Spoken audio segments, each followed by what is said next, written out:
Hi നമസ്കാരം, എല്ലാവർക്കും market പൾസിൻ്റെ മറ്റൊരു വീഡിയോയിലേക്ക് സ്വാഗതം. അപ്പോൾ ഇന്നത്തെ വീഡിയോ എന്ന് പറയുന്നത് നമ്മൾ സ്ഥിരം കേൾക്കാറുള്ള ഒരു ടോപ്പിക് തന്നെയാണ്. 90% ഓഫ് ട്രേഡേഴ്സ് ലൂസ് മണി എന്ന് കേൾക്കാറുണ്ട് അല്ലേ. അപ്പോൾ എന്തുകൊണ്ട് ആ 90% ട്രേഡേഴ്സ് മണി ലൂസ് ചെയ്യുന്നു എന്നുള്ളതിനെ കുറിച്ചിട്ടൊരു സിമ്പിൾ എക്സാമ്പിൾ പറയാം. അപ്പോൾ എക്സാമ്പിൾ ചാർട്ടിലേക്ക് നമ്മൾ പോകുന്നതിന് മുന്നേ ആദ്യം അതിനെക്കുറിച്ചൊരു ജസ്റ്റ് ഒരു ഔട്ട്ലൈൻ പറയണമെന്ന് തോന്നി. അപ്പോൾ ഈ പറയുന്നൊരു വേർഡ് കുറച്ചുകൂടെ ഒന്ന് സിംപ്ലിഫൈ ചെയ്ത് പറയേണ്ടതുണ്ട്.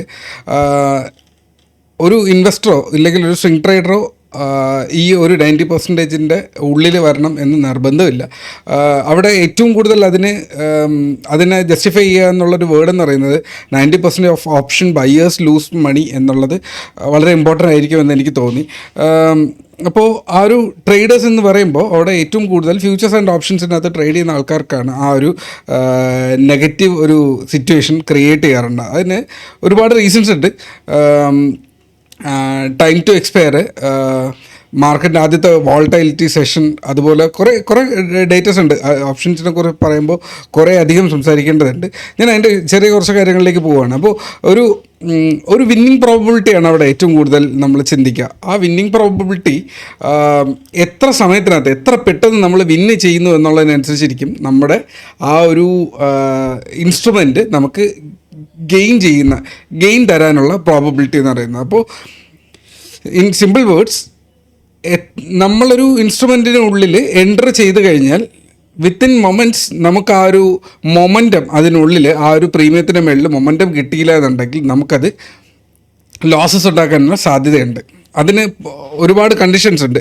ഡെൽറ്റ ഉണ്ട്, തീറ്റ, ഏറ്റവും ഇമ്പോർട്ടൻ്റ് തീറ്റ ഉണ്ട്, ടൈം ടു എക്സ്പയറി എന്നുള്ളൊരു സിറ്റുവേഷൻ അവിടെയുണ്ട്. അപ്പോൾ ഒരു എക്സ്പയറിയുടെ അടുത്ത് വരുമ്പോൾ പലപ്പോഴും നമ്മൾ എടുക്കുന്ന ട്രേഡ്സ് പലപ്പോഴും നല്ലതാണെങ്കിൽ പോലും അത് എസ്എൽ ഹിറ്റ് ചെയ്യാനുള്ള സാധ്യതയുണ്ട്. അപ്പോൾ അത് വെൽ എക്സ്പീരിയൻസ്ഡ് ആയിട്ടുള്ള ഒരാൾക്ക് മാത്രമേ അതിനെ മെയിൻറ്റെയിൻ ചെയ്യാനും അത് ഏത് മൊമെൻറ്റിലായിരിക്കും നമ്മളെ ഹേർട്ട് ചെയ്യാനുള്ള സാധ്യത എന്നുള്ളത് മനസ്സിലാക്കണം എന്നുള്ളതാണ്. അപ്പോൾ ഒരു ബിഗിനറിന് അത് മനസ്സിലാക്കാനോ ഇല്ലെങ്കിൽ അതിനെ ഫോർസി ചെയ്യാനോ ഉള്ള സാധ്യത കുറവായിരിക്കും. ഇതാണ് ഏറ്റവും കൂടുതൽ ട്രേഡേഴ്സ് ലൂസ് ചെയ്യുന്നതിൻ്റെ റീസൺ എന്ന് പറയുമ്പോൾ ഞാൻ ഒരുപാട് പേരെ കണ്ടിട്ടുണ്ട്. ഞാൻ അതിൽ ഒരുപാട് പൊക്ക് കഴിഞ്ഞാൽ ചിലപ്പോൾ ടു പേഴ്സണലായി പോകും. ചിലപ്പോൾ ഈ വീഡിയോ പുള്ളിക്കാരൻ കാണുന്നുണ്ടായിരിക്കും. ഞാൻ പലരെയും കാണാറുണ്ട്. ജസ്റ്റ് ഫോണിൽ പൊസിഷൻ എടുത്തിട്ട് അവരുടെ കാര്യങ്ങൾ മാത്രം നോക്കി എഫ്&ഒ പൊസിഷൻസ് എടുത്തിട്ട് മൂവ് ചെയ്യുന്നത്. അതിൻ്റെ ലോജിക്ക് എന്ന് പറയുന്നത് അതിൻ്റെ വിജയസാധ്യത വളരെ വളരെ വളരെ വളരെ ചെറുതാണ്. ബിക്കോസ് നല്ല ക്വാളിറ്റി അനാലിസിസ് പ്ലസ് ടൈമിംഗ് എന്നുള്ളത് വളരെ ഇമ്പോർട്ടൻ്റ് ആണ്. അവിടെ ആ ടൈമിംഗ് എന്നുള്ളൊരു സാധനം കംപ്ലീറ്റ്ലി ലൂസാവും.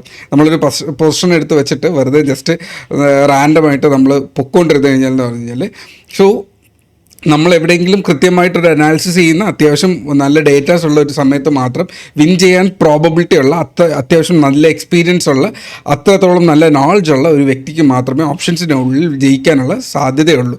സോ ആ വിജയിക്കുന്ന സാധ്യത എന്ന് പറയുന്നത് അത്രത്തോളം ഡേറ്റാസ്, ഇപ്പോൾ എൻ്റെ ഫ്രണ്ടിൽ തന്നെ കുറേ മെഷീൻസ് ഉണ്ടാവും, കുറേ മോണിറ്റേഴ്സ് ഉണ്ടാവും. അവിടെ നമുക്ക് തരുന്ന അഡ്വാൻറ്റേജ് ഉണ്ട്. എന്തുകൊണ്ട് നമ്മൾ അവിടെ കാശ് ഇറക്കുന്നു എന്ന് ചോദിച്ചു കഴിഞ്ഞാൽ ആ കിട്ടുന്ന അഡ്വാൻറ്റേജിന് വേണ്ടിയിട്ടാണ് അവിടെ നമ്മൾ ഇത്രയും ഡിവൈസസ് മേടിച്ച് വയ്ക്കുക. അപ്പോൾ എത്രത്തോളം ഡേറ്റ കൂടുതലുണ്ടോ, എത്രത്തോളം നമ്മുടെ കാൽക്കുലേഷൻ കറക്റ്റ് ആയിരിക്കുമോ അത്രത്തോളം വിന്നിങ് പ്രോബബിലിറ്റി ഉണ്ടാവും എന്നുള്ളതാണ്.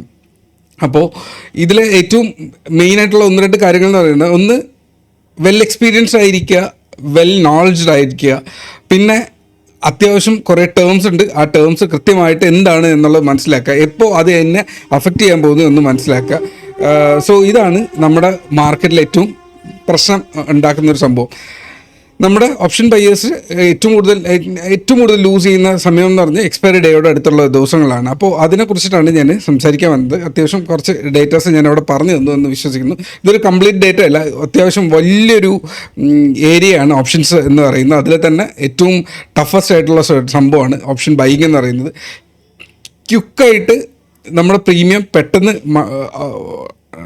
മൾട്ടിഫോൾഡ് മൂവ് ചെയ്യാനും അതുപോലെ തന്നെ അത് സീറോയിലേക്ക് പോകാനുള്ള നല്ല സാധ്യതയുണ്ട്. സോ അങ്ങനെ പോകാനുള്ള സാധ്യത എക്സ്പീരിയൻസ് 10 പേര് വരുമ്പോൾ ഒരാളോ 2 പേരോ ആയിരിക്കും അതിനെ വളരെ സീരിയസ് ആയിട്ട് എടുക്കുക. വെൽ എക്സ്പീരിയൻസ്ഡ് ആയിട്ടിരിക്കുന്ന ഒരു വ്യക്തി അത്രയേ ഉണ്ടായിരിക്കുള്ളൂ. അപ്പോൾ വെൽ നോളജ് വെൽ പ്ലാൻഡ് ആയിട്ടുള്ള ഒരു വ്യക്തികൾ അവിടെ വളരെ കുറവായിരിക്കും. അതുകൊണ്ടാണ് അതിൽ ഏറ്റവും കൂടുതൽ ലോസ് മേക്കിംഗ് ഉണ്ടാക്കുന്ന ആൾക്കാർ ഇത് തന്നെയാണ് ചെയ്യുന്നത്. അപ്പോൾ ഓപ്ഷൻ ബൈയിങ് ചെയ്യുന്ന ഓപ്ഷൻ സെല്ല് ചെയ്യാനൊക്കെ അത്യാവശ്യം നല്ല ക്യാപിറ്റൽ വേണം, സ്വിംഗ് ട്രേഡ് ചെയ്യണമെങ്കിൽ അത്യാവശ്യം ക്യാപിറ്റൽ വേണം. സോ അവിടെ ചെറിയ ക്യാപിറ്റൽ കൊണ്ടുവരുന്ന എല്ലാ പേരും ആദ്യം പോകുന്നത് ഓപ്ഷൻ ബൈയിങ്ങിലേക്കായിരിക്കും. അയാൾ ആദ്യം വരുമ്പോഴും ചെയ്യുന്ന ഓപ്ഷൻ ബൈയിങ് ആയിരിക്കും. സോ ഏറ്റവും റിസ്ക് കൂടിയൊരു സ്ഥലത്ത് ഒട്ടും എക്സ്പീരിയൻസ് ഇല്ലാണ്ട് അവിടെ ട്രാപ്പായി പോകുന്ന ഒരു സിറ്റുവേഷനാണ്.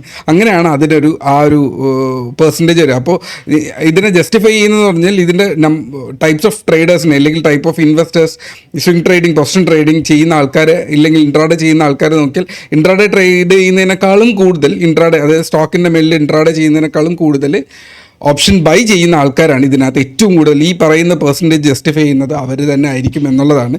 സോ അതിൻ്റെ ഒരു പെർഫെക്റ്റ് ആയിട്ടുള്ള ഒരു എക്സാമ്പിൾ കൂടെ പറഞ്ഞു തരാമെന്ന് വിചാരിച്ചിട്ടാണ് ഞാൻ ഈ ഒരു വീഡിയോ ക്രിയേറ്റ് ചെയ്തത്. ഓക്കെ, ഞാനിപ്പോൾ ഒരു ചാർട്ടിലേക്ക് കിടക്കാം. ഇത് ഇന്നലെ മാർക്കറ്റിനുള്ളിൽ ഒരു സപ്പോർട്ട്, ഒരു മാർക്കറ്റ് ഓപ്പൺ ചെയ്തതിന് ശേഷം ഓപ്പൺ ചെയ്ത് ഇത് കയറി വന്ന് ഒരു റെസിസ്റ്റൻസ് ഏരിയ ഉണ്ട്. ആ റെസിസ്റ്റൻസ് ഏരിയ ബ്രേക്ക് ചെയ്തിട്ട് നമ്മൾ ആ ഒരു റെസിസ്റ്റൻസ് ഏരിയയ്ക്ക് മേളിൽ കയറി. സ്ലൈറ്റ് ആയിട്ടുള്ള ഒരു റെസിസ്റ്റൻസ് ഏരിയ ആയിരുന്നു. അതിന് മേളിൽ കയറിയതിന് ശേഷം മാർക്കറ്റ് വളരെ മനോഹരമായി കയറി റീടെസ്റ്റ് ചെയ്തു, തിരിച്ച് കയറി റീടെസ്റ്റ് ചെയ്തു, അത് തിരിച്ച് കയറിപ്പോയല്ലേ.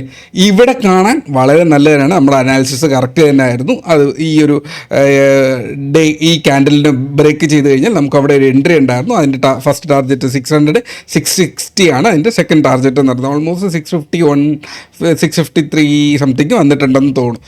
അപ്പോൾ ഈ ഒരു ട്രേഡ് നമ്മളെ സംബന്ധിച്ചിടത്തോളം അനാലിസിസ് വളരെ പെർഫെക്റ്റ് തന്നെയാണ്. പക്ഷേ ഈ ഒരു പൊസിഷൻ എൻ്റെ കയ്യിലില്ലായിരുന്നു. ഞാൻ ഇതൊരു എക്സാമ്പിളിന് വേണ്ടി പറയുന്നതാണ്. ഇന്നലെ ഗ്രൂപ്പിനുള്ളിൽ ഇങ്ങനൊരു ട്രേഡ് അവിടെ പറഞ്ഞിട്ടുണ്ടായിരുന്നു, ഈ ഒരു ലെവൽ ബ്രേക്ക് ചെയ്ത് കഴിഞ്ഞാൽ 660 എന്നുള്ളത്. അപ്പോൾ ഞാൻ പിന്നീട് എപ്പോഴും ഞാൻ ഈ ഒരു അനാലിസിസ് പറഞ്ഞിട്ട്, രാവിലത്തെ മോർണിംഗ് അനാലിസിസിന് പറഞ്ഞിട്ട് ഞാൻ ഇത് എൻ്റെ ചാർട്ടിൽ ഈ ഒരു ഏരിയ മാർക്ക് ചെയ്ത് വെച്ചിട്ട് പോയതാണ്. തിരിച്ച് വന്ന് നോക്കുമ്പോൾ ആ പ്രീമിയത്തിനുള്ളിൽ അത് SL ഹിറ്റ് ചെയ്തിട്ടുണ്ട്, എന്നാൽ നമ്മുടെ ഇൻഡെക്സിനകത്ത് നമ്മുടെ ടാർഗറ്റ് ഹിറ്റ് ചെയ്തിട്ടുണ്ട്. സോ ഇതൊരു എക്സ്പ്ലെയിൻഡ് ആയിട്ട് പറയണം എന്ന് തോന്നി, അതുകൊണ്ടാണ് ഇവിടെ വരുന്നത്. അപ്പോൾ മാർക്കറ്റിൽ ഈ കാണുന്നത് 9:40 റേഞ്ചിൽ 9:30 സമയത്തുള്ളൊരു ട്രേഡാണ്. അപ്പോൾ ആദ്യത്തെ അരമണിക്കൂറിൽ ഏറ്റവും റിസ്കി ആയിട്ടുള്ള ഒരു സിറ്റുവേഷൻ എന്ന് പറയുന്നത് മാർക്കറ്റിൽ പൊസിഷൻ അഡ്ജസ്റ്റ് ചെയ്യുന്നുണ്ട്. അതുപോലെ മാർക്കറ്റിൽ കുറേ എന്താ പറയുക, രാവിലത്തെ ആദ്യത്തെ വോളറ്റൈലിറ്റി അവിടെ ഹിറ്റ് ചെയ്യുന്നുണ്ടാവും. അപ്പോൾ മാർക്കറ്റ് ജസ്റ്റ് കയറി വന്നിട്ട് അതവിടെ സസ്റ്റെയിൻ ചെയ്തില്ലെങ്കിലോ എന്നുള്ളൊരു കണ്ടീഷൻ തോന്നിയിട്ട് ഈ ഒരു ക്യാൻഡിൽ മാർക്കറ്റ് ആ ഒരു ലെവലിന് താഴേക്ക് ജസ്റ്റ് ഒന്ന് ഇറങ്ങിയപ്പോൾ അത്യാവശ്യം ടാർഗറ്റിനടുത്തേക്ക് മൂവ് ചെയ്തുകൊണ്ടിരുന്ന പ്രീമിയം പെട്ടെന്ന് വന്ന് അതിൻ്റെ SL ബ്രേക്ക് ചെയ്ത് പോയി. ഈ ട്രേഡ് ആക്ച്വലി ഇവിടെ നമ്മുടെ ചാർട്ടിനകത്ത് ഇൻഡെക്സിൻ്റെ ചാർട്ടിൽ റിഫ്ലക്റ്റ് ചെയ്തിട്ടില്ല, പക്ഷേ പ്രീമിയത്തിൻ്റെ ചാർട്ടിൽ റിഫ്ലക്റ്റ് ചെയ്തിട്ടുണ്ട്. എന്തുകൊണ്ടായിരിക്കും? അത് എക്സ്പയറി അടുത്ത ദിവസമാണ് എക്സ്പയറി. അതുപോലെ തന്നെ വോളറ്റൈലിറ്റി, ആദ്യത്തെ അരമണിക്കൂറിനകത്തുള്ള വോളറ്റൈലിറ്റി. അപ്പോൾ രാവിലെ വന്ന് പെട്ടെന്ന് വന്ന് ഒരു ട്രേഡ് എടുത്ത് ലാഭവും നഷ്ടവും ഒക്കെ ഉണ്ടാക്കുന്ന ആൾക്കാരവിടെ ഒരുപാട് പേര് ഓപ്ഷൻ ബയ്യേഴ്സിനകത്തുണ്ട്. അപ്പോൾ രാവിലെ ട്രേഡ് എടുത്തില്ലെങ്കിൽ ലിറ്ററലി പറ്റാത്ത കുറച്ച് ആൾക്കാരെ ഞാൻ കാണാറുണ്ട്. അപ്പോൾ അങ്ങനെ ഒരു വ്യക്തിക്ക് ആ ട്രേഡിനകത്ത് ലിറ്ററലി SL ഹിറ്റ് ചെയ്തിട്ട് മാർക്കറ്റ് ഇതേ പോയിട്ടുണ്ട്. അതിൻ്റെ ടാർജറ്റും അതിന് ഒരുപാട് അപ്പുറം അത് മൂവ് ചെയ്ത് പോയിട്ടുണ്ട്. അപ്പോൾ ഈ ഒരു സിറ്റുവേഷൻ അവിടെ പറയുന്നതെന്ന് പറഞ്ഞു കഴിഞ്ഞാൽ മാർക്കറ്റിൽ ആദ്യത്തെ അരമണിക്കൂറിനകത്ത് നമ്മുടെ പ്രീമിയത്തിനകത്ത് നമ്മുടെ ഇൻഡെക്സിനകത്തുള്ള ചെറിയൊരു നെഗറ്റീവ് സിറ്റുവേഷൻ പോലും നമ്മുടെ ഇൻഡെക്സിനകത്ത് ഓൾമോസ്റ്റ് ഒരു 20-25% ഡൗൺഫോളിനുള്ള സാധ്യതയുണ്ട് എന്നുള്ളതാണ്. സോ അപ്പോൾ നമ്മുടെ SL കുറച്ച് വൈഡാക്കി വെക്കേണ്ടി വരും. അവിടെ നമ്മൾ വെല്ലായിട്ട് പ്ലാൻ ചെയ്യേണ്ടി വരും. നമ്മുടെ ക്യാപിറ്റൽ ഫുൾ ഡിപ്ലോയ്മെൻറ്റിന് പകരം നമ്മളവിടെ അതിനെ കട്ട് ഡൗൺ ചെയ്യേണ്ടി വരും. അങ്ങനെ കുറേ സംഭവങ്ങളുണ്ട്. സോ ഇന്നത്തെ ഈ ഒരു വീഡിയോ കൊണ്ട് ഞാൻ ഉദ്ദേശിച്ചത് ഇതൊന്ന് ജസ്റ്റ് എക്സ്പ്ലെയിൻ ചെയ്ത് പറയണം. ഇത് മാർക്കറ്റിൽ ഇൻഡെക്സ് ഒരിക്കലും SLൻ്റെ അടുത്തേക്ക് പരിസരത്തേക്ക് വന്നിട്ടില്ല എങ്കിൽ പോലും നമ്മുടെ പ്രീമിയം SLൻ്റെ അടുത്ത് വന്ന് ഹിറ്റ് ചെയ്തിട്ട് തിരിച്ച് കയറിപ്പോയി. അപ്പോൾ നമ്മൾ സാധാരണ ഒരു മാർക്കറ്റിനകത്ത് ഒരു ലോങ് ടൈം ഫ്രെയിമിൽ ഇല്ലെങ്കിൽ അടുത്ത മാസത്തെ എക്സ്പയറി ഇല്ലെങ്കിൽ 2 ആഴ്ചയ്ക്ക് ശേഷമുള്ള ഒരു എക്സ്പയറിയിൽ ട്രേഡ് ചെയ്യുന്ന ഒരു വ്യക്തിക്ക് ഇങ്ങനെ ഒരു SL ഹിറ്റ് ചെയ്യാൻ സാധ്യതയില്ല. പക്ഷെ നാളെ എക്സ്പയറി ഉള്ള ഒരു വ്യക്തി അതിനകത്ത് ട്രാപ്പ് ആവാനുള്ള സാധ്യതയുണ്ട്. സോ ഏറ്റവും നിയർ എക്സ്പയറിയിൽ ഏറ്റവും കുഞ്ഞ് പ്രീമിയത്തിനകത്ത് മേടിക്കാൻ നോക്കുന്ന ആൾക്കാർ ഒരുപാട് പേരുണ്ട് 100 രൂപയ്ക്കൊരു പ്രീമിയം എടുക്കുക, 150 രൂപയ്ക്കൊരു പ്രീമിയം എടുക്കുക. എന്നാൽ ആ എടുക്കുന്നതെന്ന് പറഞ്ഞു കഴിഞ്ഞാൽ എക്സ്പയറി തൊട്ടടുത്ത് നിൽക്കുന്നത് കാരണം എന്തെങ്കിലും ഒരു slight change in sentiments in നമ്മൾ ട്രേഡ് ചെയ്യുന്ന ഇൻസ്ട്രുമെൻറ്റ്, അതായത് ഇവിടെ നിഫ്റ്റി എന്നുള്ള ഇൻഡെക്സാണ്, ആ ഇൻഡെക്സിനകത്ത് സ്ലൈറ്റ് ആയിട്ടുള്ള എന്ത് ചേഞ്ച് വന്നാലും അത് ഇപ്പുറത്തെ സൈഡിൽ വളരെ വലിയൊരു എഫക്റ്റ് ഉണ്ടാക്കാനുള്ള സാധ്യതയുണ്ട്. സോ ഈ ഒരു ക്യാൻഡിൽ കണ്ടെന്ന് വിശ്വസിക്കുന്നു.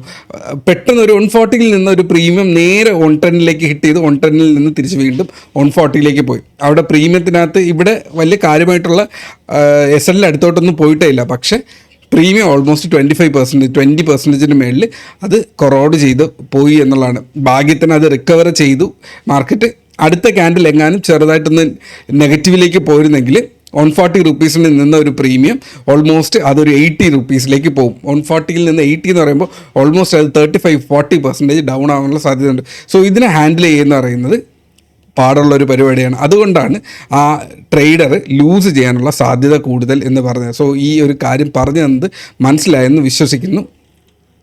അപ്പോൾ ഇതിനകത്ത് നിന്ന് നിങ്ങളുടെ ടേക്ക് അവേ എന്ന് പറയുന്നത് ഓപ്ഷൻ ബൈയിങ് എന്ന് പറയുന്നതിൽ സിമ്പിളായിട്ടല്ല, അത് അവിടെ വെൽ എക്സ്പീരിയൻസ് ആയിരിക്കണം, വെൽ നോളജ്ഡ് ആയിരിക്കണം, നമ്മളെ അഫക്റ്റ് ചെയ്യുന്ന പാരാമീറ്റേഴ്സ് എന്താണെന്ന് വ്യക്തമായിട്ടുള്ള നോളജ് ഉണ്ടാവണം. ആ പാരാമീറ്റേഴ്സ് എപ്പോൾ അഫക്റ്റ് ചെയ്യുന്നു, നമ്മുടെ ഇൻഡെക്സിനകത്താണെങ്കിലോ ഇല്ലെങ്കിൽ നമ്മുടെ പ്രീമിയത്തിനകത്താണെങ്കിലോ അഫക്റ്റ് ചെയ്യാൻ പോകുന്ന ഒരു സിറ്റുവേഷൻ വന്നു കഴിഞ്ഞാൽ ആ പൊസിഷൻ കട്ട് ഡൗൺ ചെയ്യുകയോ അതിനെ പാർഷ്യലി എക്സിറ്റ് ചെയ്തിട്ട് അതിനൊരു next set of position building ചെയ്യുന്നത് വളരെ ഇമ്പോർട്ടൻ്റ് ആയിട്ടുള്ളൊരു കാര്യമാണ്. ഇത് ബിഗിനറാണ് ഇത് കേട്ടതെങ്കിൽ, ഈ ഒരു വീഡിയോ കേൾക്കുന്നതെങ്കിൽ ഇത് കുറച്ചധികം കോംപ്ലിക്കേറ്റഡ് ആണ്.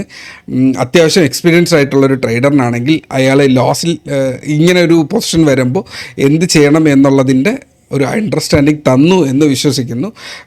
ഒരു വലിയൊരു ടോപ്പിക്കാണ്, വരും ദിവസങ്ങളിൽ അത്യാവശ്യം എക്സ്പ്ലെയിൻ ചെയ്ത് പറയാം. ഇന്ന് ഈ ഒരു വീഡിയോയിൽ തന്നെ പെട്ടെന്ന് വന്നതെന്ന് പറഞ്ഞാൽ ഇന്ന് ഈ ഒരു 2500 CE ഈ ഒരു ചാർട്ട് ഇന്ന് രാത്രിയോടെ അൺഅവൈലബിൾ ആവും. സോ ഇന്ന് തന്നെ ഈ വീഡിയോ റെക്കോർഡ് ചെയ്യണം എന്നുള്ളത് കൊണ്ട് ജസ്റ്റ് വന്നു എന്നുള്ളതേ ഉള്ളൂ. ഓക്കെ, നമുക്ക് വരും ദിവസങ്ങളിൽ ഈ ഒരു ടോപ്പിക്കിനെ തന്നെ എടുത്തിട്ട് കുറച്ചുകൂടെ എക്സ്പ്ലെയിൻ ചെയ്ത് നമുക്ക് വരാം. ഈ തന്ന വീഡിയോ നിങ്ങൾക്ക് മനസ്സിലായെന്ന് വിശ്വസിക്കുന്നു. അപ്പോൾ മറ്റൊരു നല്ലൊരു വീഡിയോ ആയിട്ട് നമുക്ക് വീണ്ടും കാണാം. Take care, by.